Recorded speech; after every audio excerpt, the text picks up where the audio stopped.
당시 러시아 여단의 전방 진지에서는 눈앞에서 믿을 수 없는 광경이 펼쳐졌습니다. 방어 진지는 한순간에 초토화되었고 지휘관들은 무력감과 공포 속에 휩싸였습니다. 이건 단순한 포격이 아니라 한국군의 첨단 기술과 전술적 통합 능력이 만들어낸 압도적 승리였습니다. 여러분도 아시다시피 러시아는 수십 년간 방어 요새화와 진지, 구축에 많은 투자를 해왔습니다. 그럼에도 불구하고 K9 앞에서는 모든 것이 무력화되었습니다. 여기서 중요한 포인트는 단순한 사격 속도가 아니라 정보 수집과 정밀 유도, 병참 연계, 지휘 통제의 통합 시스템이 17초 동안 극대화되었다는 사실입니다. 제가 보기에 이 장면에서 가장 충격적인 점은 K9 자주포의 자동 탄약 관리 시스템과 실시간 목표 추적 기능이 결합되어 단 한 번의 발사로 지휘소, 장갑차, 전방 진지를 동시에 타격했다는 겁니다. 일반적인 유럽식 포병 체계라면 최소 몇 분이 걸릴 작업을 한국은 단 17초 만에 끝냈습니다. 혹시 이 부분에서 러시아군이 정말로 대응할 방법이 있었을까요? 정말 어렵습니다. 러시아는 표준 방어 체계를 따르면서도 전통적인 포병 방어와 지휘 통제 절차에 의존했기 때문에 K9의 속도와 정밀성 앞에서 혼란에 빠질 수밖에 없었습니다. 실제 사례를 보면 러시아 여단 전방이 통신망이 포탄 도달 5초 만에 마비되었고 지휘관들은 상황 판단조차 하지 못한 채 명령 체계가 붕괴했습니다. 이런 점에서 K9은 단순 무기가 아니라 심리적 전투 능력까지 갖춘 전략적 무기라 할 수 있습니다. 저도 동의합니다. 그리고 흥미로운 점은 당시 UAV와 정찰 부대가 실시간으로 데이터를 제공하면서 K9이 각 발사 위치를 자동 계산하고 목표간 거리를 정확히 동기화했다는 겁니다. 쉽게 말하면 러시아가 방어용 대공포와 장갑차 배치를 아무리 잘 해놔도 K9의 연계 공격 앞에서는 의미가 없었다는 것이죠. 이 장면을 보면 한국의 전술적 통합 능력이 얼마나 뛰어난지 새삼 깨닫게 됩니다. 사실 이 17초의 사건은 단순한 전술 승리를 넘어 한국의 군사산업과 전략적 위상을 전 세계에 각인시키는 계기가 되었습니다. 이후 체코, 폴란드 등 NATO 국가들은 K9 도입을 적극 검토했고 한국은 전통적 군사 강국이 아닌 첨단 기술 강국으로 부상하게 된 것이죠. 혹시 여기서 일본이나 중국의 시각은 어떠했을까요? 흥미로운 질문입니다. 일본과 중국은 당연히 이 장면을 주시했고 한국의 기술력과 효율성을 계산에 넣기 시작했습니다. 일본은 자국 방어 전략을 재검토하고 중국은 K9과 연계되는 스마트 전투 시스템의 위력을 분석하며 당황했죠. 특히 중국은 한국이 단기간에 첨단 포병 전력에서 우리를 앞서고 있다. 는 사실을 내부 문건에서 평가할 정도였습니다. 한국의 산업 군사 복합 능력이 단순 수출용이 아니라 실전에서 적국을 압도할 수 있음을 보여준 셈입니다. 그리고 심리적 효과도 무시할 수 없습니다. 전방이 러시아 병사들은 눈앞에서 진지가 무너지고 동료가 격파되는 장면을 목격하며 전투 의욕을 상실했고 일부 장교들은 혼란 속에 명령을 내리지 못했습니다.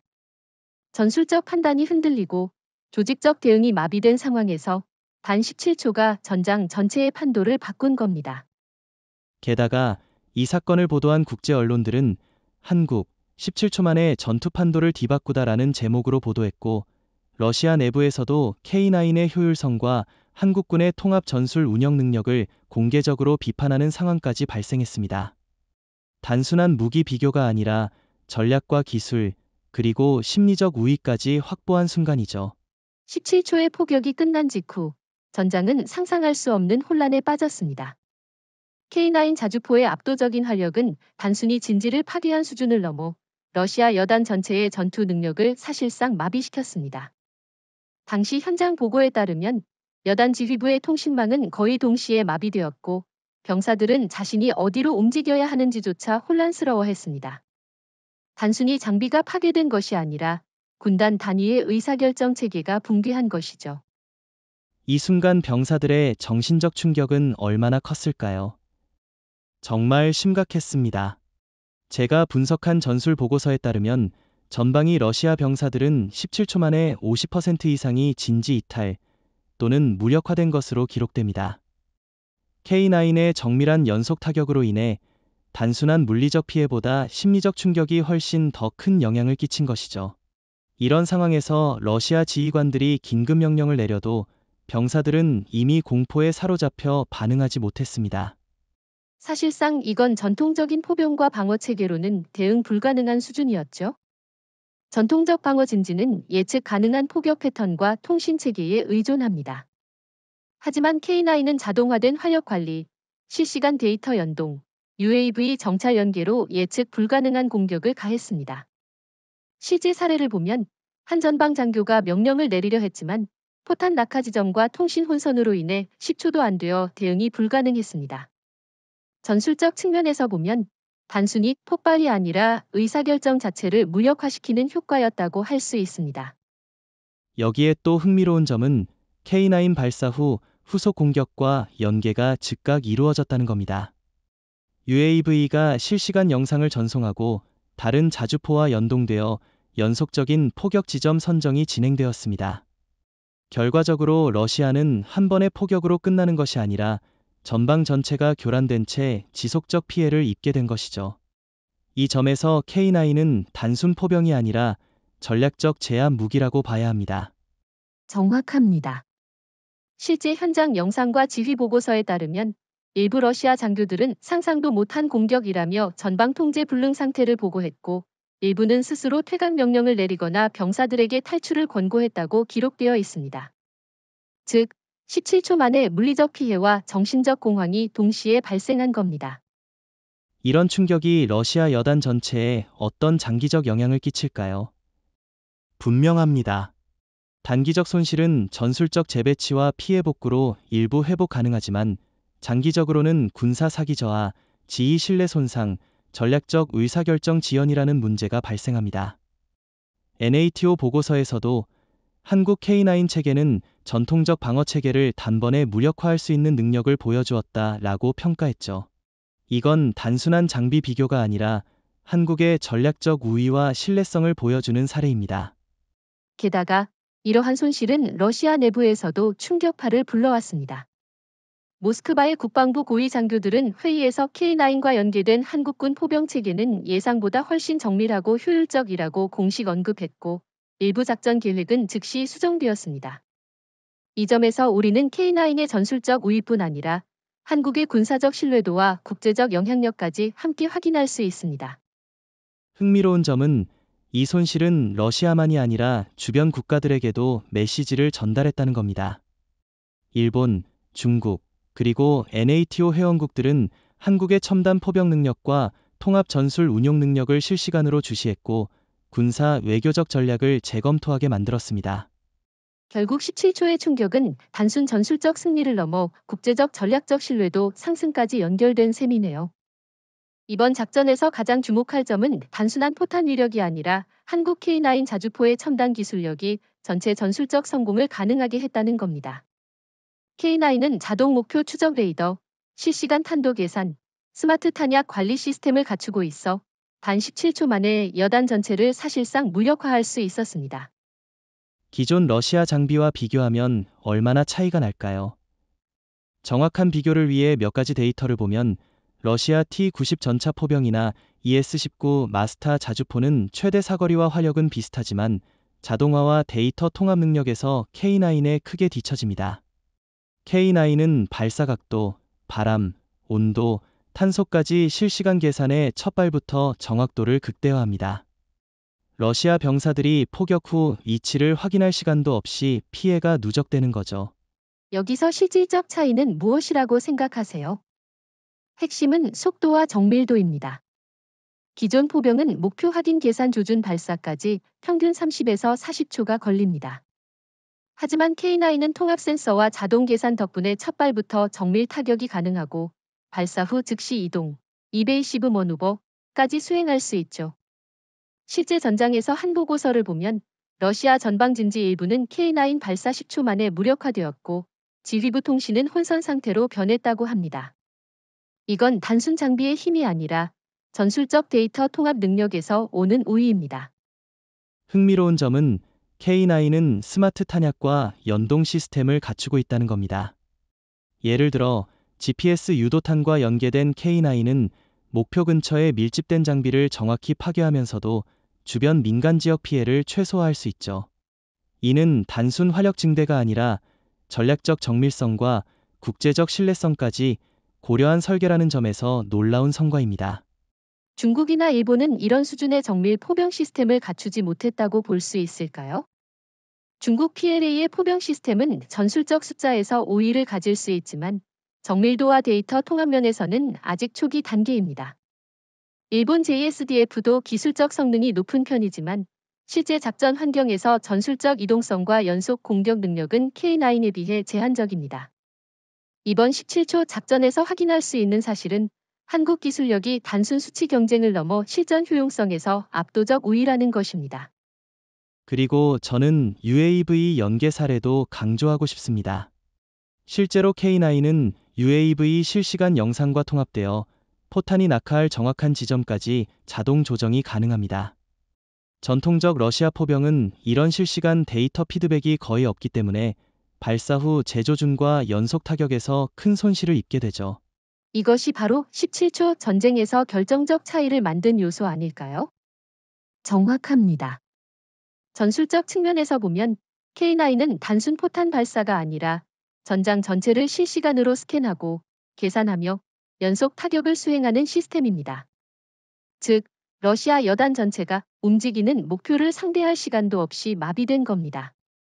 실제 전장 영상에서도 일부 장교가 포탄 낙하 지점을 수정하려 했지만 계산 속도와 연동 시스템이 이미 다음 목표를 선정했다라고 보고했죠.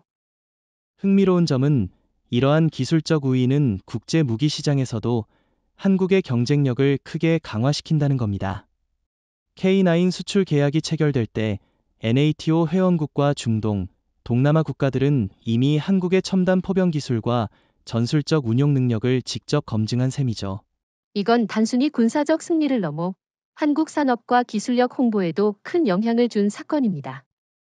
실제로 폴란드, 핀란드, 터키 등 K9 수출국들은 한국 포병 체계가 전장 효율과 신뢰성을 동시에 제공한다는 점을 강조하며 계약을 확대했습니다. 이 점에서 이번 작전은 단순 승리가 아니라 한국 기술력과 군사적 브랜드를 동시에 세계에 입증한 사례라고 할 수 있습니다. K9은 단독으로 강력하지만 UAV 정찰, 실시간 지휘 통신, 드론 감시, 포병 연계 시스템과 함께 움직일 때 진정한 위력을 발휘하죠. 실제로 이번 17초 작전에서 전술적 연계가 얼마나 결정적이었는지 설명해 주시겠습니까? 이번 작전에서는 한국군이 배치한 전방 UAV와 감시 레이더 네트워크가 실시간으로 러시아 여단의 이동을 추적했습니다.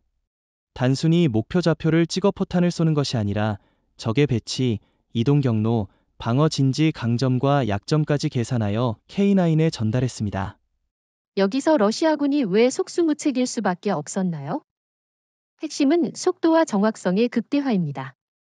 전통적 포병 체계에서는 목표 확인 보고 계산 발사까지 최소 30에서 40초가 필요합니다. 하지만 이번 작전에서 K9은 UAV 실시간 데이터와 통합되어 발사 준비와 동시에 정확한 낙하 지점까지 계산되었습니다. 러시아 장교가 재배치를 시도하는 순간에도 이미 K9은 다음 목표를 선택하고 발사를 진행했죠. 저는 특히 전술적 동기와 싱크로너제이션 측면을 강조하고 싶습니다. K9이 다른 포병과 연계되면서 동시 다발적인 공격이 가능했죠. 단순한 화력 투사뿐 아니라 적의 통신망을 교란시키고 후방 지원 부대까지 혼란에 빠뜨렸습니다. 이런 통합 공격은 전술 교리 측면에서 얼마나 혁신적인가요? 정말 혁신적입니다. 기존 러시아 전술에서는 포병, 전차, UAV가 각각 독립적으로 운용되지만 한국군은 실시간 데이터 링크와 전술 통합 시스템을 통해 각 장치가 하나의 유기체처럼 움직였습니다. 이를 통해 첫 발부터 전장 전체를 제어하고 후속 목표까지 순차적 동시적 타격이 가능했죠. 흥미로운 것은 이 전술적 우위가 심리적 효과까지 가져왔다는 점입니다. 러시아 병사들은 K9이 어디서, 언제, 어떤 목표를 공격할지 예측할 수 없었고 후속 방어 계획을 세울 시간도 없이 혼란에 빠졌습니다. 실제 전방 영상에서도 지휘부 통신이 끊기고 장교들이 명령 전달을 포기하는 장면이 나왔다고 들었습니다. 맞습니다. 이런 상황에서 K9의 별표 연속 발사 기능과 발사 후 이동, 이베이시브 머누버, 별표은 단순히 생존성을 높이는 것을 넘어 적의 사기 저하와 전략적 혼란을 극대화했습니다. UAV와 통신, 레이더가 실시간으로 연계되어 적은 어느 쪽을 막아야 할지 판단할 수 없었죠. 그리고 저는 한 가지 주목할 점이 있습니다. 한국군의 전술 시뮬레이션 능력 덕분에 K9 발사 지점과 각 포의 위치, 발사 순서까지 사전에 계산되었습니다. 이는 단순한 포병이 아니라 데이터 기반 전술 지휘 체계라는 점에서 미국이나 일본의 기존 포병 체계와 비교해도 상당한 우위입니다. 중국 역시 대규모 포병을 보유하고 있지만 실시간 정보 통합과 전술적 자동화에서는 아직 부족합니다. 이번 사례에서 확인할 수 있는 사실은 K9과 연계된 한국군의 전술 운용 능력이 단순 화력 이상의 전장 통제력을 제공했다는 점입니다. 흥미로운 점은 이번 전술적 운용은 단지 한 번의 작전에서 끝나지 않고 국제 무기 시장과 전략적 신뢰에도 영향을 미쳤다는 것입니다. NATO 국가들은 K9과 전술 연계 시스템을 검토하며 한국 기술력과 전술 운용 능력을 실제 전투 사례로 확인할 수 있었죠. K9의 연속 발사와 정확한 타격으로 인해 전방 방어선이 단 17초 만에 붕괴되었을 때 그들의 심리적 충격은 상상을 초월했습니다.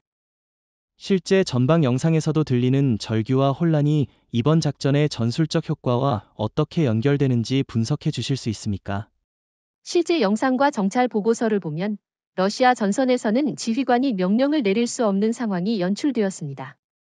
병사들은 어디로 이동해야 할지 모르고 포병과 전차가 공격을 받고 있는데도 후방 지원과 통신이 끊겨 손을 놓은 상태였습니다. 이는 단순한 물리적 피해가 아니라 별표 심리전, 사이컬라지컬 오어페어, 별표의 승리라고 볼 수 있습니다. 저는 여기서 강조하고 싶은 점이 한국군 K9과 통합 포병 시스템이 단순히 폭발력을 발휘하는 것에 그치지 않고 적의 사기를 급속히 붕괴시켰다는 사실입니다. 이런 심리적 압박이 실제 전투 지속력에 어떤 영향을 미칠까요? 병사들이 공포와 혼란에 빠지면 명령 수행 능력과 반응 속도가 급격히 떨어집니다. 실제로 K9 작전 직후 러시아 여단의 포병과 전차 부대는 재배치를 시도했지만 지휘 체계가 마비되어 효율적인 반격을 수행하지 못했습니다.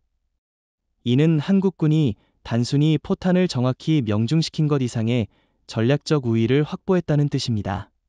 그리고 저는 한 가지 주목할 만한 사례를 덧붙이고 싶습니다. 러시아 통신 기록 분석에서 병사들의 절규와 지휘관의 혼란이 15분 이상 지속되었고 이 기간 동안 추가 방어 포대는 단 한 발도 발사하지 못했습니다.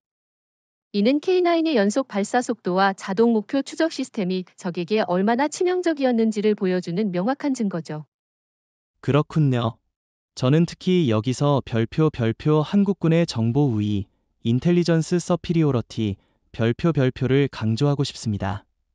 K9과 UAV, 레이더, 통신 통합 시스템 덕분에 적의 사정거리와 이동 경로를 실시간으로 파악, 각 포의 발사 위치와 순서를 최적화할 수 있었습니다. 단순 화력 투사가 아닌 정보 기반 심리 압박이었습니다. 이 점에서 러시아, 중국, 일본과 비교했을 때 한국의 기술력이 얼마나 앞서는지 평가해 주실 수 있나요? 좋은 질문입니다. 러시아나 중국도 대규모 포병과 UAV를 보유하지만 실시간 데이터 통합과 전술적 연계 능력에서는 한국군이 월등히 우위에 있습니다. 일본의 경우 전통적 방어 체계에 의존하고 있어 적의 신속한 기동과 복합 공격에 취약합니다. 이번 사례에서 적 병사들의 절규와 혼란은 바로 한국 기술력과 전술 운용의 결정적 차이를 보여주는 증거입니다. 흥미로운 점은 이 심리적 충격이 국제적으로도 파급력을 가졌다는 겁니다. NATO 국가들은 전방 보고서와 위성 자료를 통해 한국 K9의 정밀성과 전술 통합 능력을 실시간 분석하며 앞으로 자국 포병 시스템 개혁과 장비 도입에 참고하려고 하고 있습니다.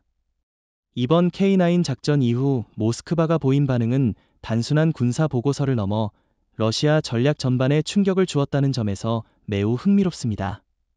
상층부에서는 즉시 비상회의가 소집되었고 푸틴 대통령까지 직접 피해 상황과 전술적 문제를 점검했다고 합니다.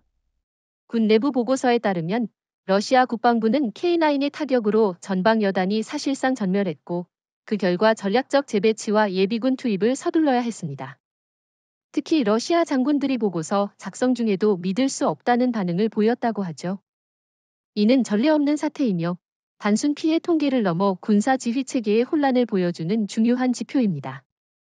흥미로운 점은 이번 사건이 단순히 한 전투의 승패에 그치지 않고 러시아 내부 의사결정과 정책 방향에도 영향을 미쳤다는 것입니다. 예를 들어 일부 고위 장군들은 추가적인 한국군 포병 도입 가능성을 심각하게 고려하며 장기적 전략 재편을 논의했다고 합니다. 이 부분에서 한국의 기술력이 얼마나 위협적인지 실감할 수 있겠죠. K9의 정밀 유도 시스템과 통합 전술 운용 능력은 러시아군 수뇌부에게 큰 충격이었습니다. 특히 러시아의 방어 체계와 레이더, 전통적 포병 배치가 무력화되는 장면을 보면서 기존 전략이 한국군 기술 앞에서는 무용지물이라는 사실을 인정할 수밖에 없었죠.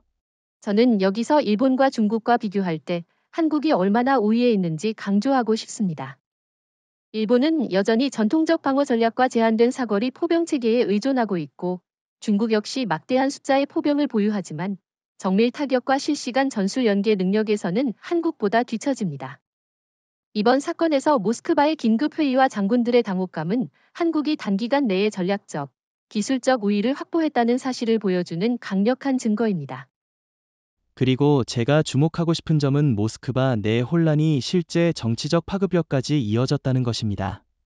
일부 보고서에 따르면 푸틴 대통령이 직접 예비군과 전략자산 재배치를 명령하면서도 동시에 K9의 연속 타격에 대한 정보와 대응 방안 부족을 인정했다고 합니다. 이는 한국의 포병 시스템이 단순한 장비를 넘어 전략적 영향력을 행사할 수 있다는 것을 보여주죠. 네, 단순한 전투 효율을 넘어서 심리적 충격과 전략적 우위까지 확보한 것이 핵심입니다. 실제로 러시아 내부 보고서는 적의 사기 저하가 지속되고 전술적 대응이 제한적이다라는 내용이 반복적으로 등장합니다.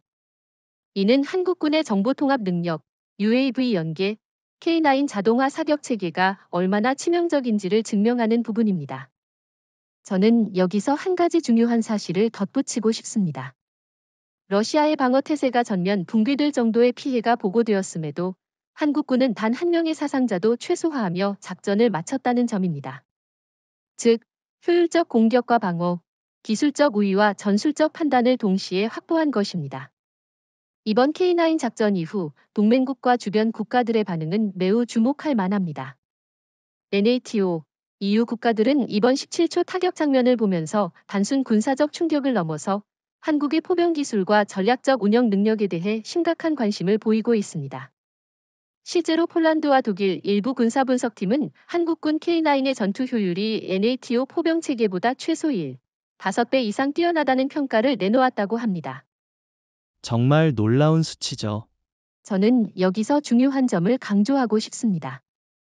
단순히 숫자적 효율을 비교하는 것이 아니라 한국군의 전술 통합 능력, 예를 들어 UAV, 정보 수집, 중앙 지휘 시스템과의 연계가 NATO 시스템에는 존재하지 않는 강력한 우위를 보여주었다는 것입니다. 이 때문에 서유럽 국가들의 일부 장군은 우리가 지금까지 믿었던 포병력 체계가 무너지고 있다라는 강한 충격을 받았다고 합니다. 특히 흥미로운 것은 NATO 내 일부 국가는 한국의 K9 수출 계약을 분석하면서 자국 포병 현대화 계획을 재검토하고 있다는 점입니다. 즉, 이번 사건은 단순히 러시아군에게만 충격을 준 것이 아니라 세계적인 군사 균형에도 파급 효과를 미쳤습니다. 이 점에서 한국은 이제 포병 기술 강국으로서의 위상을 명백히 입증한 셈이죠. 그 한 가지 논쟁거리가 있습니다. 일부 분석가들은 한국의 성공이 일시적인 요인 때문이라고 주장합니다. 예를 들어 러시아 방어 체계가 허술했다는 점이나 전장의 특정 환경이 한국군에게 유리했다는 조건을 강조하는 경우가 있죠. 이에 대해 어떻게 보십니까? 저는 그 주장을 일정 부분 이해하지만 K9의 기술적 우위와 전략적 연계 능력을 간과한 평가라고 봅니다. 단순히 환경이 유리했다고 치부하기에는 자동화 사격 체계, 실시간 통신망, 정밀 유도탄 등은 NATO 포병이나 러시아 포병에서는 구현하기 어려운 기술입니다. 실제로 이번 17초 타격에서 정확도가 99% 이상이었다는 보고서가 존재하죠. 이는 환경 요인만으로 설명할 수 없습니다. 정확히 그렇습니다. 또한 저는 여기서 일본과 중국의 반응도 중요하다고 봅니다. 일본은 자국 방어용 포병 체계를 일부 재검토하고 있으며 중국은 한국의 K9과 유사한 체계 개발을 가속화하고 있다고 합니다. 하지만 중국이 아무리 서둘러도 한국의 실전 경험과 데이터 기반 운용 능력을 단기간에 따라잡기는 어렵겠죠. 특히 중국은 숫자에서는 우세하지만 정밀 타격, 정보 통합, 전술적 판단, 실시간 지휘 등에서 한국을 따라잡기 어렵습니다. 한국의 경험치는 단순 장비를 넘어 실전에서 검증된 운영 능력이기 때문입니다. EU나 NATO 역시 이번 사건 이후 한국을 전략적 파트너로 인식하는 태도가 강화되었죠. 흥미로운 점은 일부 NATO 국가들은 한국의 K9 구매와 기술 협력 가능성을 탐색하고 있다는 겁니다. 이는 한국이 단순 무기 수출국이 아닌 전략적 군사 협력의 핵심 국가로 떠오르고 있다는 증거입니다. 이 점에서 한국의 국제적 영향력이 한층 강화되었다고 볼 수 있겠죠. 이제 K9의 17초 타격 이후 러시아 측의 반응을 분석해 볼 필요가 있습니다. 사실 러시아는 이번 공격을 즉각적으로 대응하려고 했지만 이미 상황은 통제 불능 상태였습니다. 모스크바 본부에서는 주요 장군들이 전략적 대응 회의를 긴급 소집했고 핵심 방공망과 예비 부대를 동원했지만 한국의 정밀 타격과 통합 전술 앞에서는 거의 무력했습니다. 특히 눈여겨볼 점은 러시아가 S-400, S-350 등의 최신 방공 시스템을 다수 배치했음에도 불구하고 K9의 다중 목표 자동 추적 및 정밀 사격 때문에 실제 효율이 크게 감소했다는 것입니다. 즉, 단순 방공 체계가 많다고 해서 방어가 보장되는 것이 아니라 전술적 운용과 데이터 통합 능력이 훨씬 중요하다는 것을 보여주죠. 더 놀라운 것은 러시아가 예비 포병 부대를 긴급 투입했지만 이미 HMMWV, UAV, 지휘 통신망 등과 연계된 한국군 K9의 실시간 데이터 공유 시스템 때문에 효과가 거의 없었다는 점입니다. 러시아 내부 보고서에 따르면 예비 부대의 사격 정확도는 40% 미만으로 평가되었고 혼란 속에서 일부 장교들은 지휘권 상실 상태에 빠졌습니다. 그렇군요. 여기서 논쟁의 여지가 있습니다. 일부 군사 분석가들은 러시아의 초기 배치 실수와 정보 수집 부족이 이번 참패의 핵심 원인이라고 주장합니다. 하지만 저는 생각이 다릅니다. 이번 사건은 단순 실수 이상의 의미가 있죠. 한국의 K9과 통합 전술 능력, UAV와 드론 정찰, 실시간 사격 제어 시스템, 정밀 유도탄까지 모든 요소가 시너지 효과를 낸 결과입니다. 맞아요. 실제 사례를 들어보면 러시아군은 전투 시작 5분 만에 일부 전술 지점이 붕괴했고 이후의 모든 대응은 한국군의 선제 타격에 의해 무력화되었습니다. 이는 단순한 배치 실수로 설명할 수 없는 수준의 전략적 우위를 보여주는 사례입니다. 러시아가 후속 대응으로 방공 시스템 재배치와 포병 이동을 시도했지만 이미 한국군은 다중 목표 우선순위, 자동 설정 시스템과 실시간 센서 데이터를 활용해 예비 부대의 이동 경로를 정확히 예측하고 타격했습니다. 심지어 러시아의 일부 장교들은 통신마저 차단당해 지휘권을 상실했다고 보고됩니다. 이 과정에서 한국군의 정신적 압박과 심리전 효과도 매우 컸습니다. 러시아군 내부에서는 혼란과 공포가 확산되어 일부 부대는 자발적 퇴각을 선택했고 일부는 명령체계 붕괴로 인해 전술적 판단 불능 상태에 빠졌습니다. 이를 통해 K9 단순 활력 이상으로 심리적 우위까지 확보했다는 점이 핵심입니다.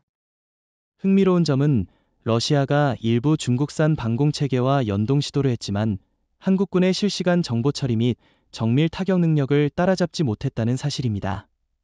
즉, 중국 기술이 아무리 발달했다고 해도 한국의 통합 전술 운용 경험과 실전 검증 데이터를 단기간에 따라잡기 어렵다는 것을 입증한 셈입니다. 이번 파트에서는 한국군이 러시아의 후속 대응에도 불구하고 어떻게 전술적 전환점을 만들어냈는지를 살펴봐야 합니다. 사실상 K9 단독 타격 이후 러시아는 방공망 재배치, 예비 부대 투입 등 전략적 반격을 시도했지만 이미 한국군은 다음 단계 공격 계획을 사전에 설계해 놓은 상태였습니다. 여기서 중요한 점은 단순히 K9의 화력이 아니라 한국군의 UAV, 무인 정찰기, 드론, 정찰 위성 정보, 실시간 통신망이 결합되어 연속적이고 예측 불가능한 타격이 가능했다는 것입니다. 실제 사례로 러시아의 일부 전술 방공망이 이동 중일 때 K9화 드론이 동시 다발적 목표 지정을 수행하여 방어를 무력화했습니다. 특히 눈여겨볼 만한 부분은 한국군이 전방 UAV로 러시아 포병 이동 경로를 실시간 추적하고 이를 K9의 자동 사격 시스템과 연계했다는 점입니다. 이 때문에 러시아의 예비 포병 부대는 사격 시작 3분 만에 50% 이상 붕괴했고 일부 장교들은 혼란 속에서 명령체계 상실 상태에 빠졌습니다. 흥미로운 사실은 이 과정에서 러시아군이 일부 중국산 드론 지원을 요청했지만 한국군의 데이터 분석 속도와 목표 우선순위 설정 능력을 따라잡지 못했다는 점입니다. 여기서 논쟁거리가 있습니다. 일부 군사 전문가들은 러시아의 기술적 준비 부족 때문이라고 주장하지만 저는 한국군의 전술적 혁신과 실전 훈련 경험이 결정적이었다고 봅니다. 실제로 한국군은 K9의 자동 사격 시스템과 연동된 전술 시뮬레이션 데이터를 활용하여 러시아의 방어망 예상 위치와 이동 경로를 사전에 계산했습니다. 덕분에 러시아가 후속 대응으로 재배치한 부대도 K9화 드론의 연속 타격으로 단숨에 무력화될 수밖에 없었죠. 중요한 점은 한국군의 심리전 효과도 이번 전술 전환에서 큰 역할을 했다는 것입니다.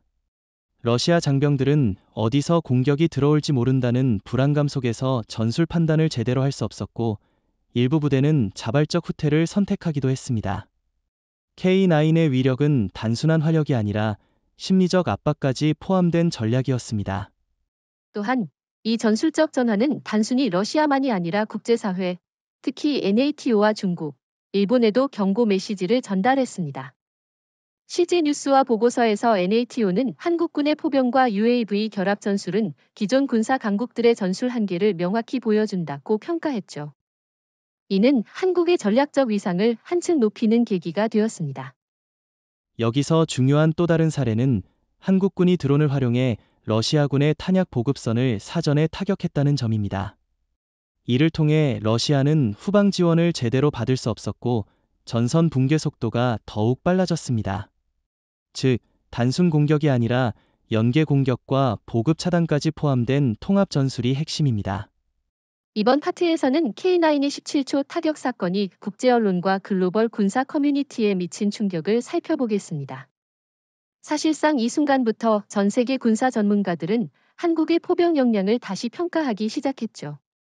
뉴욕타임즈, BBC, 그리고 러시아 국방부 공식 보고서까지 K9의 공격 속도와 정확성을 상세히 보도했습니다.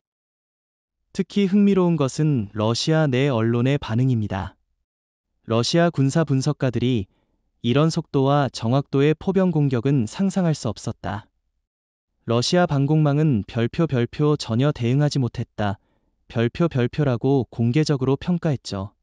심지어 모스크바에서 열린 긴급 군사회의 자료가 일부 유출되어 국제 언론에 전달되면서 세계 군사 뉴스 헤드라인 대부분이 한국 K9 시스템의 위력을 조명했습니다. 국제 뉴스뿐 아니라 군사 전문 포럼과 유튜브 채널에서도 한국군의 포병 전략이 큰 화제가 되었죠. 예를 들어 NATO 군사 분석가들은 한국군은 정보 화력 심리를 완벽히 결합한 사례를 보여줬다면서 기존 서방 군사 강국들의 포병 시스템과 비교하며 놀라움을 금치 못했습니다. 일부 중국 군사 매체에서는 한국의 K9을 폄하하려는 시도도 있었습니다. 단순 포병일 뿐 지속적인 전력 유지 능력은 부족하다라는 분석이었지만 실제 전투 데이터를 보면 K9과 UAV, 드론, 실시간 통신망의 결합은 중국의 PLA 포병보다 훨씬 뛰어난 통합 공격 능력을 보여주었습니다. 결국 한국의 기술과 전략이 중국의 예상을 완전히 뛰어넘은 셈이죠. 일본 역시 긴장했습니다. 일본 방위성 내부 보고서에서는 한국의 K9 전술적 연계와 전술 시뮬레이션 능력은 자위대의 기존 포병 작전보다 우위에 있으며 KF-21과 연계한 장거리 정밀 타격도 충분히 가능하다라고 명시되어 있습니다.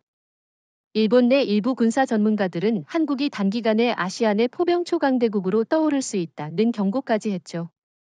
흥미로운 사례는 유럽 언론에서도 볼 수 있습니다. 폴란드, 체코 등 NATO 국가들은 한국의 K9 포병 시스템은 단순 장비 수치 이상의 전술적 통합력을 갖췄다면서 유럽군의 기존 장비와 비교하며 한국의 위상을 강조했습니다. 특히 폴란드 국방부 공식 자료에서는 한국군의 화력 투사 속도와 정확도는 NATO 기존 포병 시스템의 5배 이상이라고 평가했습니다. 여기서 중요한 질문이 하나 떠오릅니다. 이렇게 국제사회가 놀란 상황에서 한국군이 실제 전장 환경에서 K9을 어떻게 지속적 우위로 활용할 수 있을까 하는 부분인데, 실제로 한국군은 전술적 예비 부대와 드론을 활용해 연속 타격 시나리오를 이미 훈련했습니다. 이 때문에 단발적 화력 투사가 아니라 전략적 압박과 심리적 충격까지 동시에 달성할 수 있었죠. 그리고 중요한 포인트는 이번 사건을 계기로 한국의 군사 기술 수출 전략에도 변화가 예상됩니다.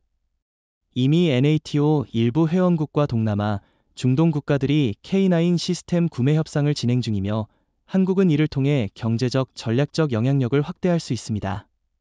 단순 장비 판매를 넘어 군사 전술과 정보 네트워크까지 통합한 패키지를 제공할 가능성도 높습니다. 이제 우리가 다루어야 할 부분은 K9의 17초 타격이 군사적 성과를 넘어서 전략적 파급력을 어떻게 만들어냈는가입니다. 단순히 전술적 승리가 아니라 국제 정치와 군사 동맹 구도까지 흔들어 놓았다는 사실이 핵심이죠.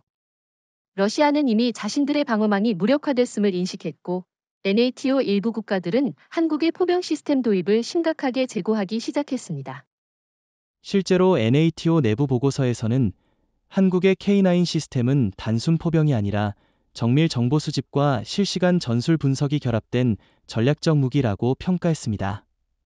여기서 중요한 것은 한국의 기술력과 전술 운용 능력이 미국과 일본, 나아가 중국까지 긴장시키는 수준이라는 점입니다.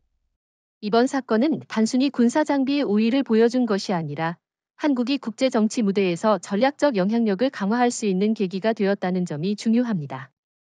예를 들어 러시아가 전방 배치한 예비 병력과 방공 체계를 재조정하는 과정에서 한국은 외교적, 경제적 우위를 확보할 수 있는 여지를 얻었습니다.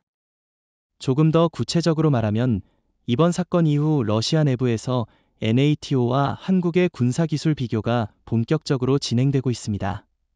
모스크바 국방부 내부 문서 일부가 유출되었는데 한국의 K9과 연계된 정보화력 심리 통합 전력은 기존 러시아 포병의 대응 시간을 별표 3분의 1로 단축시키며 심리적 압박을 극대화한다. 별표라고 명시되어 있었습니다. 그리고 NATO도 단순 관찰에 그치지 않고 한국과 전략적 군사 협력을 확대하는 움직임을 보이고 있습니다. 특히 동유럽 일부 국가들은 한국산 포병과 KF-21, UAV를 통합한 합동 군사 연습 참여를 검토 중입니다. 이는 결국 한국이 기술 수출뿐 아니라 전략적 동맹 확대에서도 주도권을 확보했음을 의미합니다. 중국과 일본도 예외가 아닙니다. 중국 군사 전문가들은 이번 사건을 분석하며 한국의 포병 시스템과 드론, 정찰, 통신망의 결합은 PLA가 현재 보유한 장비와 비교해도 별표 우월성을 보여준다. 별표고 평가했죠. 일본 역시 내부 비공식 보고서에서 한국이 단기간에 아시아 내 포병 초강대국으로 부상할 가능성이 있다고 경고했습니다. 여기서 중요한 논쟁거리가 하나 떠오릅니다. 한국이 이런 전략적 우위를 확보하면서 미국과의 동맹은 어떻게 변화할까요? 일부에서는 미국이 K9과 한국의 전략적 기술 우위에 불안해할 수 있다라는 의견도 있습니다. 하지만 한국은 오히려 이를 외교적 협상과 기술 수출의 지렛대로 활용할 수 있다는 점이 핵심입니다. 예를 들어 한국은 K9 및 관련 시스템을 중동과 동남아 국가들과의 군사 계약에 활용하면서 경제적 수익과 전략적 영향력까지 동시에 얻을 수 있습니다. 단순히 무기 판매에 그치지 않고 전략적 운용 지침, 통신, 정보망까지 패키지로 제공할 경우 한국은 글로벌 군사 지도에서 중심적 역할을 수행할 수 있습니다. 이제 우리가 살펴봐야 할 부분은 K9의 17초 타격 이후 국제사회, 특히 주요 강대국들의 반응입니다. 한국의 정밀화력과 전략적 판단 능력이 드러나자 미국, 중국, 일본 모두 즉각적으로 경계 모드에 들어갔습니다. 예를 들어 워싱턴의 국방부 내부 회의록에서는 한국의 K9과 통합 정찰 시스템은 별표 미군의 기존 대응 체계를 재검토하게 만들었다. 별표는 내용이 공개됐죠. 특히 중국의 반응이 흥미로운데요. 베이징 내부에서 나온 비공식 분석 보고서에 따르면 테프 캠벤 정부는 한국의 기술력이 PLA의 포병과 감시 체계에 비해 우월하다는 점에 큰 충격을 받았다고 합니다. 이전에는 한국이 단순히 경제력과 반도체로만 글로벌 영향력을 행사한다고 생각했는데 군사력과 전략적 판단까지 결합된 사례를 목격한 겁니다. 그리고 일본도 예외는 아닙니다. 도쿄에서는 시게이로 이셔버 총리가 긴급 보고를 받고 자국 포병과 정보체계가 한국 K9과 비교해 열세임을 인정했다고 합니다. 내부 자료에서는 한국의 포병은 단순 화력 운용을 넘어 정찰, 통신, UAV 연계까지 포함한 종합 전력이라고 명시되어 있습니다. 이는 일본군 내부에 상당한 전략적 불안을 초래했죠. 여기서 한 가지 논쟁이 있습니다. 일부 전문가들은 글로벌 경고가 한국에게 부담으로 작용할 수 있다라고 주장합니다. 그러나 저는 오히려 한국의 전략적 영향력을 국제사회가 인식하게 되는 기회라고 봅니다. 이번 사건으로 한국은 단순 군사적 강국을 넘어 외교, 경제, 군사 모두에서 글로벌 전략적 중심축으로 떠올랐습니다. 구체적으로 말하면 미국 트럼프 행정부 내부에서도 보고서가 나왔는데 28,500명의 미군이 한반도에 주둔하고 있지만 한국의 K9과 군사 전략을 제대로 이해하지 못하면 전력이 제한된다는 내용이 담겨 있었습니다. 이는 사실상 미국도 한국을 전략적 파트너로서 재평가해야 한다는 신호이죠. 흥미로운 점은 유럽 국가들도 이번 사건을 심각하게 받아들이고 있다는 것입니다. NATO 일부 회원국들은 한국과 군사기술 협력을 확대해야 한다고 보고 있으며 한국이 제공할 수 있는 정밀화력 시스템과 통합정보망을 실전 연습에 포함시키려 하고 있습니다. 즉, 한국은 군사력 수출뿐 아니라 전략적 동맹 강화에도 직접적 영향력을 행사하게 되었습니다. 가장 중요한 부분은 이번 사건이 아시아 태평양 지역의 전략적 균형에도 직접적인 영향을 주었다는 것입니다. 중국과 일본은 한국의 포병과 UAV 능력, 정찰 및 통신망을 경계하면서도 동시에 한국을 전략적 동맹으로 활용할 수 있는 가능성을 고려하고 있습니다. 한국은 여기서 주도권을 확보하며 단순한 방어 강국을 넘어선 전략적 중추로 자리 잡게 된 것이죠. 더 나아가 이번 글로벌 경고는 경제 외교적 기회로도 연결됩니다. 예를 들어 중동과 동남아 국가들은 한국의 K9과 전략적 훈련 경험을 활용하려고 하며 이는 곧 군사기술 수출 확대와 외교적 영향력 강화로 이어집니다. 한국은 단순한 무기 판매국이 아니라 전략적 파트너로서의 위상을 확보하게 된 겁니다. 이제 우리가 주목해야 할 부분은 K9의 17초 타격이 단순 물리적 피해를 넘어 심리적 효과를 만들어냈다는 점입니다. 전쟁에서 심리전은 전략 못지않게 중요하며 이번 사건에서 한국은 단 17초 만에 러시아군 전체의 사기와 의지를 흔들어 놓았습니다. 실제로 전방에서 보고된 자료에 따르면 러시아 장병들은 아무리 방어를 준비해도 한국의 K9 시스템 앞에서는 무력감을 느꼈다고 합니다. 저는 여기서 한 가지 흥미로운 점을 지적하고 싶습니다. 단순히 화력 우위만으로 심리전을 달성한 것이 아니라 한국군의 통합적 전술과 정찰 능력, UAV 연계가 합쳐져 적에게 항복 외에는 선택지가 없다는 메시지를 전달한 것이 핵심입니다. 중국군 내부에서도 유사한 평가가 나왔습니다. 한국의 포병과 UAV, 정찰망은 별표 중국 PLA의 전통적 전술 체계를 무력화할 수 있다 별표는 겁니다. 여기서 일본도 마찬가지 반응을 보였습니다. 시게이로 이셔버 총리 주재로 긴급 안보회의가 열렸는데 일본군 내부 분석에서는 한국의 K9과 연계 전력은 자국 포병의 사기와 작전 판단 능력에 심각한 압박을 준다고 결론 내렸습니다. 이는 단순한 군사기술 경쟁이 아니라 심리전에서 한국이 우위에 있다는 사실을 보여주는 사례입니다. 흥미로운 논쟁거리가 하나 있습니다. 일부 전문가들은 심리적 효과는 일시적이라고 주장합니다. 하지만 저는 이번 사례는 단기적 심리 충격을 넘어 장기 전략적 우위로 이어질 가능성이 크다고 봅니다. 실제로 NATO 내부 회의록에서는 한국의 정밀화력과 전술적 판단 능력을 경험한 후 동맹국들이 전술 훈련 방식을 재검토했다는 내용이 있습니다. 즉, 단순한 17초 타격이 글로벌 군사훈련과 전략사고의 변화를 가져온 겁니다. 여기에 더해 중요한 부분은 한국이 이 심리적 효과를 외교적, 전략적 자산으로 전환했다는 점입니다. 예를 들어 동남아시아 국가들은 한국의 K9과 통합훈련 경험을 활용하려고 하며 이는 군사력 수출뿐 아니라 외교적 영향력 확대로 이어집니다. 러시아와 중국은 물론 일본마저 한국을 경계하며 동시에 전략적 협력 대상으로 고려하게 된 겁니다.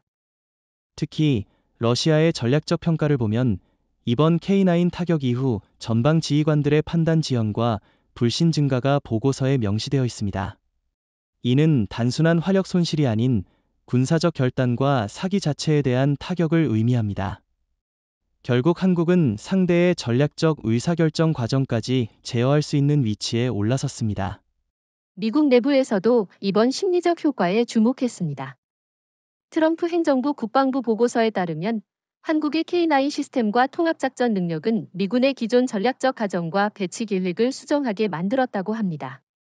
단순히 한국군이 강하다는 것을 넘어 한국이 글로벌 전략적 균형에 직접적인 영향을 미칠 수 있는 수준으로 평가된 것이죠. 흥미로운 점은 이번 심리적 승리는 한국의 위상 강화와 연계된다는 것입니다. K9의 성공 사례는 외교회담, 군사동맹협상, 무기수출협상 등 모든 전략적 결정 과정에서 한국의 발언권과 협상력을 강화했습니다. 단순한 무력 행사가 아닌 전략적 심리 우위 확보가 핵심입니다.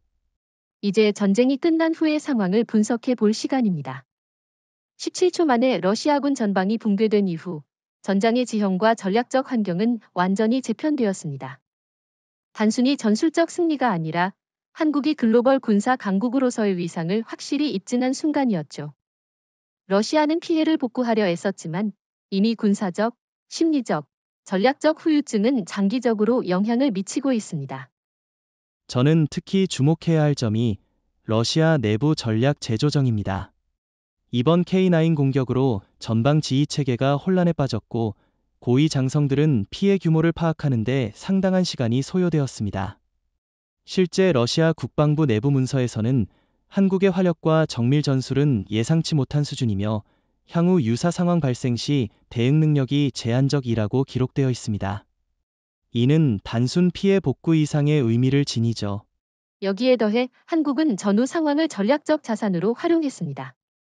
예를 들어 K9 시스템과 통합작전 경험을 동남아시아와 중동 국가들의 제공, 군사훈련 및 전략협력 프로그램으로 연결시켰습니다. 중국과 일본도 이를 주시하며 한국과의 군사적 격차를 줄이려는 내부 보고서를 작성하게 만들었죠. 흥미로운 분석입니다.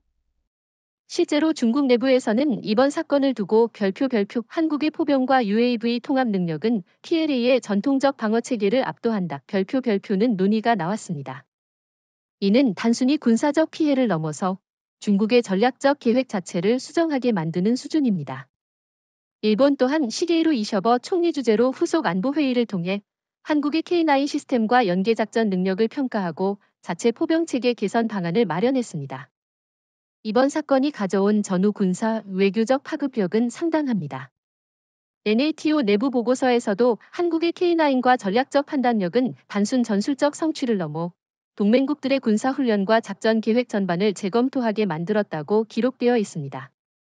이는 한국이 글로벌 군사 강국으로서 전략적 발언권을 갖게 되었음을 의미합니다. 눈여겨봐야 할 점은 한국이 전후 상황에서 무기 수출과 전략적 협력 강화를 동시에 추진했다는 것입니다. 실제로 유럽, 중동, 아시아 국가들이 한국 K9 시스템과 통합작전 경험을 구매하거나 연계 훈련을 요청하고 있으며 이는 단순 경제적 이익을 넘어 외교적 영향력 확대로 연결됩니다. 한 가지 사례를 들어볼까요? 러시아가 회복을 시도했지만 한국의 첨단 통신망과 UAV 연계 체계 덕분에 전방 재배치가 지연되고 보급로 관리가 혼란에 빠졌습니다. 결과적으로 러시아의 전략적 신뢰도와 국제적 평가가 하락하고 NATO와 주변국들은 한국의 군사력과 기술력을 더욱 신뢰하게 되었습니다. 또한 이번 전후 결과는 심리적 우위가 지속적 전략적 영향력으로 이어지는 사례로 기록될 수 있습니다. K9 공격 이후 러시아군뿐만 아니라 중국과 일본은 한국의 전술적 효율과 기술력을 경계하며 협력보다는 조심스러운 대응을 택하고 있습니다. 즉, 전투 후 상황에서 한국은 국제사회의 전략적 중심으로 부상한 것이죠. 전후 결과를 종합하면 단순히 한라인 전투에서 승리한 것이 아니라 한국은 군사적 우위, 외교적 영향력, 경제적 전략 자산을 동시에 확보한 것입니다. 러시아는 내부 재정비에 집중해야 하고 중국과 일본은 한국의 기술과 전략적 판단력에 긴장하며 대응책을 모색하게 되었습니다. 이는 글로벌 군사 균형과 외교적 협상 구도 자체를 바꾼 사건이라 평가할 수 있습니다. 따라서 이번 K9 17초 공격의 전후 결과는 단순한 승패 이상의 의미, 즉 한국이 국제 전략 무대에서 독보적 위치를 확보하고 앞으로의 군사, 외교, 경제 협상에서 유리한 입지를 점하게 된 사건으로 기록될 것입니다. 이제 우리가 논의할 마지막 파트는 바로 17초 유산입니다. 단 17초 만에 이루어진 K9 공격은 단순한 전투 승리로 끝나지 않았습니다. 오히려 한국이 글로벌 군사의 외교의 경제 전략에서 독보적 위치를 확보하게 만든 역사적 사건으로 남았습니다. 이 17초가 왜 이렇게 중요한지 이해하려면 단순히 전술적 성공을 넘어서 장기적 영향력과 국제 질서 변화까지 살펴야 합니다. 저는 개인적으로 이번 사건이 한국 군사력과 국가 전략의 상징적 순간이라고 봅니다. 러시아군은 전방 붕괴와 지휘체계 혼란으로 단기적 피해를 입었을 뿐 아니라 국제사회에서 신뢰도와 위상 하락이라는 장기적 후유증까지 겪고 있습니다. NATO 보고서에서도 이미 한국의 포병 및 UAV 통합 능력은 기존 전력의 한계를 드러내는 충격이라고 명시했죠. 그리고 흥미로운 점은 경제의 외교적 영향력까지 이어진다는 것입니다. 한국의 K9과 연계 시스템 경험을 바탕으로 중동과 동남아시아에서 수많은 국가들이 한국군과 연계 훈련, 무기 구매, 기술 이전 협력을 요청하고 있습니다. 중국과 일본은 긴장하며 한국의 기술적 우위와 전략적 판단력을 전략적 압박 요인으로 인식하게 되죠. 저는 특히 심리적 우위가 국제적 협상에서 얼마나 큰 힘을 발휘하는지 주목합니다. 17초 공격 이후 러시아뿐 아니라 중국과 일본까지 한국의 군사 기술과 작전 능력을 신중히 평가하며 전략을 수정하게 되었습니다. 이는 단순한 전술 승리를 넘어 전 세계적으로 한국의 결정권을 확대하는 계기가 된 것입니다. 실제 사례를 보면 일본 정부는 이번 사건 직후 시게이로 이셔버 총리 주재 안보회의를 긴급 소집했고 자국 포병과 UAV 체계 개선, 연합훈련 재편성을 검토했습니다. 중국도 태프켄벤 주재 군사회의에서 한국의 전략적 우위를 분석하며 국방 투자 및 군사훈련 전략을 조정했죠. 이번 사건은 글로벌 군사 균형 재편의 계기가 되었습니다. 한국은 이제 단순한 지역 강국이 아니라 군사, 외교, 경제를 아우르는 전략적 중심국으로 부상했습니다. 러시아의 전술적 손실과 NATO의 재평가, 중국과 일본의 전략 수정 모두가 17초의 파급력을 보여주는 증거입니다. 그리고 중요한 점은 한국 국민과 군의 자부심이 극대화되었다는 것입니다. 이재명 대통령의 지도 아래 한국은 자주적 방위 능력과 첨단 기술 경쟁력을 입증했고 국제사회에서 전략적 발언권을 획득했습니다. 단 17초, 그러나 그 의미는 수년, 수십 년간 지속될 것입니다. 저는 특히 향후 무기 수출과 국제 군사 협력에서 한국이 차지할 위치가 중요하다고 봅니다. 이번 공격과 전략적 성취는 단순 전투 승리가 아니라 글로벌 군사 시장과 외교 무대에서 한국이 새로운 기준을 세웠다는 의미입니다. 이번 17초의 역사적 순간은 한국 군사력의 혁신, 전략적 사고, 국제적 영향력을 모두 결합한 사건입니다. 러시아와 같은 기존 강국은 충격에 빠졌고 중국과 일본은 경계하며 한국의 기술과 판단력에 맞추어 대응 전략을 수정하게 되었습니다. 결국 17초가 만든 유산은 단순한 전투 승리를 넘어 국제 정치와 군사 전략의 새로운 패러다임을 형성했습니다. 17초라는 짧은 순간이지만 그 영향력은 전 세계적으로 장기적으로 지속될 것입니다. 한국의 기술력, 전략적 판단, 국제적 리더십은 이제 세계가 주목하는 기준이 되었고, 앞으로도 한국은 글로벌 군사 외교 전략에서 중심적 위치를 유지하게 될 것입니다.